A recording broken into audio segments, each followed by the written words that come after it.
This is the Jaguar C-X75. There are only 5 in the world, and that's all there'll ever be. You'll probably never see its fine shape slink down a high street, or hear its 1.6 litre 500 brake horsepower engine at full chat outside of Gaydon, where it and its 4 sibling prototypes live.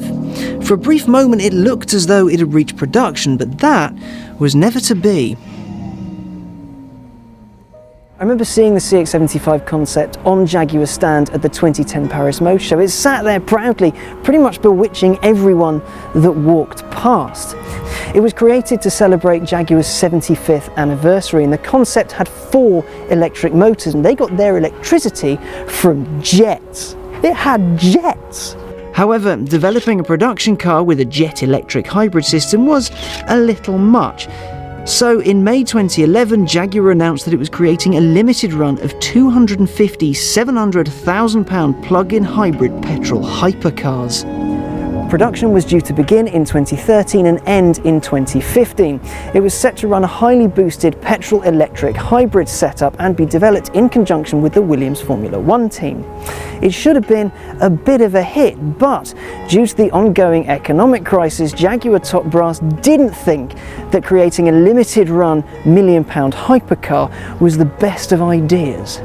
All that remains of the dream, the ultimate Jaguar, is 5 prototypes. Each works, each has a fully outfitted cabin, and each can release all of its near 900 brake horsepower potential.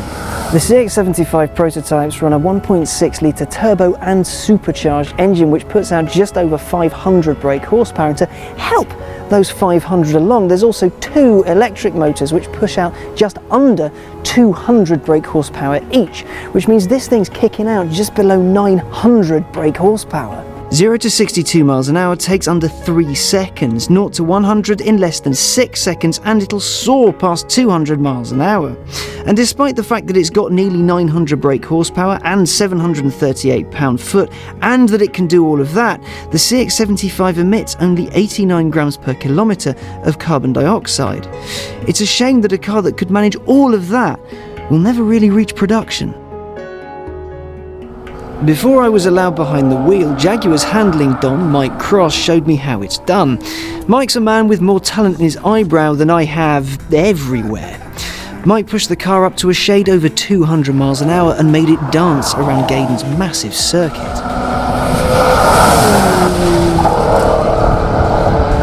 Noise that engine makes! Only 1.6 litres, but it's turbo and supercharged. And it makes just over 500 brake. It's quick. When my go came around, I was told by Philippe Baudely, one of the chaps behind the car, that the gearbox doesn't like low revs and that I should use all of its 10,000 plus rev range. I don't need to be told twice. The acceleration on offer is ferocious. It soars up to 150, then just keeps on going.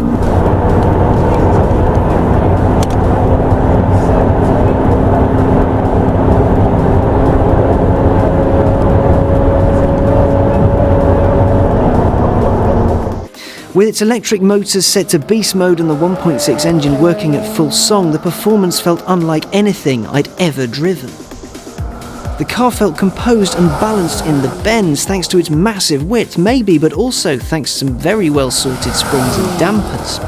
While the ride will punish you over anything too nasty and rutted, it felt surprisingly comfy.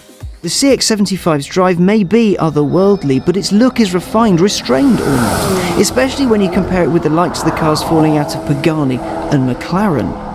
Aesthetically, even though it looks pretty much the same as the 2010 concept, it's actually different in every single way. The roofline's a bit wider, the rear window is a bit bigger, there are vents in the flanks for cooling and pressure relief, even though from the side you couldn't actually tell they're there.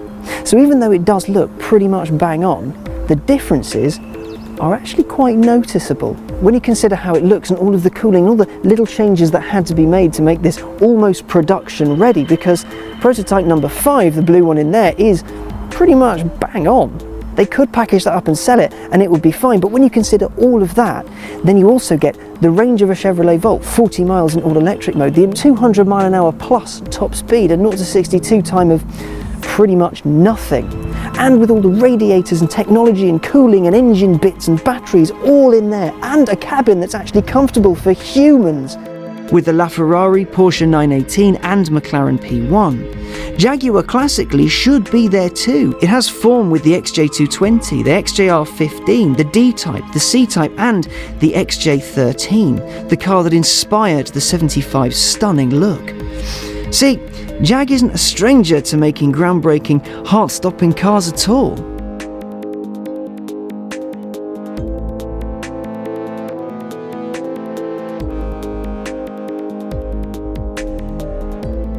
All the tech and engineering inside the CX75 would have pushed its showroom price up to £900,000, and even though there are very, very many wealthy car collectors out there, Jaguar simply couldn't see a business case for it. Concepts come and concepts go. They lend their likenesses or parts of them to other cars later down the line.